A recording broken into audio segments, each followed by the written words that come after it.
देखिए, मेरी पार्टी अपना दल जातीय जनगणना की पक्षधर है। साफ तौर से, स्पष्ट तौर से पार्टी का ये पक्ष है। लेकिन फिलहाल हमारी सरकार ने इस संबंध में अभी कोई घोषणा नहीं की है। निश्चित रूप से इस संबंध में जो मंथन हो रहा होगा वो बहुत जल्द मैडम हिंदुत्व की जो बात चल रही है, हिंदुत्व की बात चल रही है, हमारा एजेंडा सामाजिक न्याय है, हम उसी की बात नहीं मैडम, ये तो एक रहोगे नेक रहोगे, आपको पिछड़ी की राजनीति करनी है। उसी भारतीय जनता पार्टी में आप शामिल हैं। उनने हिंदुत्व की बात की है और आपको पिछड़ी की राजनीति, आप हिंदुत्व की राजनीति करना चाहेंगी या पिछड़ों की? एक मिनट हो गई आपकी बात। अपना दल एनडीए गठबंधन का एक घटक है। हर घटक दल की अपनी एक विचारधारा होती है। हमारी पार्टी अपना दल अपने गठन के समय से सामाजिक न्याय की विचारधारा को लेकर संघर्ष कर रही है। प्रधानमंत्री नरेंद्र मोदी जी के नेतृत्व में सामाजिक न्याय से जुड़े हुए एक नहीं अनेक फैसले किए गए हैं और सामाजिक न्याय के एजेंडा पर हम एनडीए में शामिल हैं। जहां तक विषय संभल की घटना का है, मैं मेरी पार्टी अपना दल की ओर से संभल की जनता से ये अपील करना चाहूँगी कि वो शांति बनाकर रखें और इस संबंध में किसी भी पक्ष को किसी के भी बहकावे में या भड़काने में आने की ज़रूरत नहीं है। ये पूरा मामला अदालत की निगरानी में है। माननीय उच्चतम न्यायालय ने इस संबंध में एक न्यायिक आयोग का गठन किया है। आयोग पहुंचा है। आयोग अपनी जांच, अपनी तफ्तीश कर रहा है। उसकी रिपोर्ट आएगी। ये देश कानून से चलेगा, संविधान से चलेगा।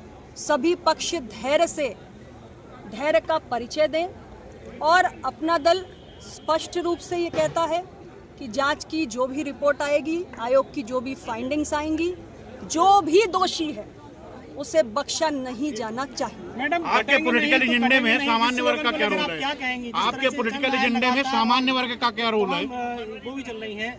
मैंने अपना बात रख दी और मुझे लगता है बहुत स्पष्ट रूप से। अब संभल के बाद अजमेर शरीफ की बात चल रही है सर्वे को लेकर। मैडम, भर्ती की सफलता के बाद नहीं तो 40 करोड़ के देश में कौन क्या कह रहा है? हर किसी की बात आपके एजेंडे में सामान्य वर्ग का क्या रोल है?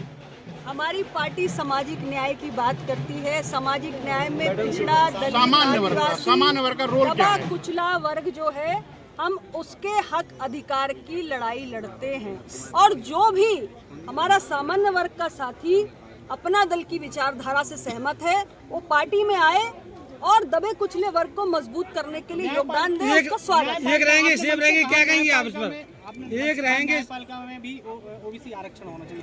क्या इसका क्या? मैं सिर्फ इतना कह रही हूँ कि देश की न्यायपालिका लोकतंत्र का एक बहुत महत्वपूर्ण स्तंभ है और हमारे निचली अदालत से लेकर सर्वोच्च अदालत तक आज मुकदमों का अंबार लगा हुआ है। आम आदमी का पैसा, उसका समय, उसका धन नष्ट हो रहा है क्योंकि हमारे पास न्यायाधीशों की पर्याप्त संख्या नहीं है। और जिस तरीके से आज हमारे सदन में, चाहे राज्यों के सदन में, चाहे पार्लियामेंट हो, वहाँ पर हम हर वर्ग को प्रतिनिधित्व दे रहे हैं।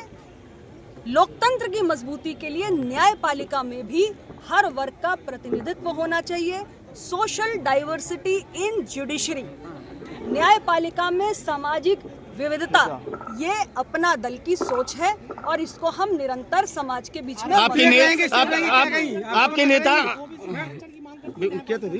ओबीसी को तो संविधान ने आरक्षण दे रखा है। आपके नेता 2027 में आपको मुख्यमंत्री देखना चाहते हैं, इस बारे में आप क्या? देखिए, कार्यकर्ता है, कार्यकर्ता अपने नेता को अपनी पार्टियों पर, ऊंचाइयों पर देखना चाहता है। हर पार्टी का कार्यकर्ता, किसी भी दल का कार्यकर्ता या समर्थक अपनी पार्टी या अपने नेता को ऊंचाइयों पर देखना चाहता है। ये तो कार्यकर्ताओं की स्वाभाविक भावना होती है। जिस दल के पास जाएंगे उस दल के कार्यकर्ता आप क्या कहेंगे इसमें? मैं अपने कार्यकर्ताओं से सिर्फ इतना कहूंगी कि आप एक सेतु हैं। जनता के बीच में बने रहिए, संघर्ष करिए, उनके मसलों को मजबूती के साथ उठाइए, जुड़े रहिए।